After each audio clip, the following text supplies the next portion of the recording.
ADMK Naveen ബാബുവിന്റെ മരണത്തിൽ CBI അന്വേഷണമില്ല. CBI അന്വേഷണം ആവശ്യപ്പെട്ടുള്ള നവീൻ ബാബുവിന്റെ ഭാര്യ മഞ്ജുഷയുടെ ഹർജി ഹൈക്കോടതി തള്ളി.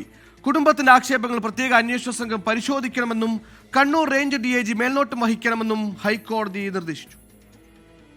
ജസ്റ്റിസ് കൗസറടപ്പകത്തിന്റെ സിംഗിൾ ബെഞ്ചാണ് ഹർജിയിൽ വിധി പറഞ്ഞത്.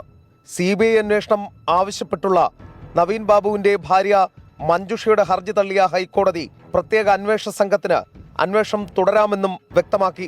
കണ്ണൂർ റേഞ്ച് DIG അന്വേഷണ മേൽനോട്ടം വഹിക്കണം. പ്രത്യേക അന്വേഷണ സംഘം അന്വേഷണ പുരോഗതി DIGയെയും ഹർജിക്കാരിയെയും അറിയിക്കണം. കൊന്ന് കെട്ടിത്തൂക്കിയതാണോ എന്നതടക്കം SIT പരിശോധിക്കണമെന്നും അന്വേഷണത്തിന് ശേഷം ഡ്രാഫ്റ്റ് ഫൈനൽ റിപ്പോർട്ട് DIGക്ക് നൽകി അപ്രൂവൽ വാങ്ങണമെന്നും കോടതി നിർദ്ദേശിച്ചു.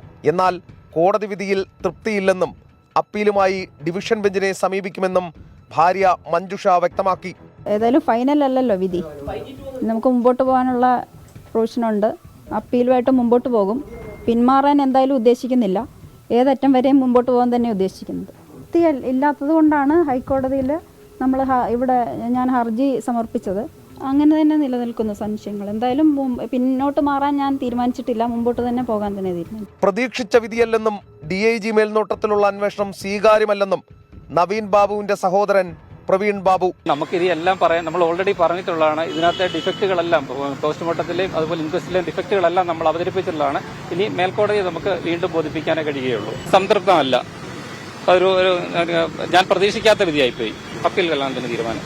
CPIM നേതാവും മുൻ ജില്ലാ പഞ്ചായത്ത് പ്രസിഡന്റുമായ PP ദിവ്യ പ്രതിയായ കേസിൽ പോലീസ് അന്വേഷണം കാര്യക്ഷമമല്ലെന്നായിരുന്നു മഞ്ജുഷയുടെ ഹർജിയിലെ ആക്ഷേപം. നവീൻ ബാബുവിനെ കൊന്നു കെട്ടിത്തൂക്കിയതാണോ എന്ന സംശയമുണ്ടെന്നും കുടുംബം ആരോപിച്ചിരുന്നു.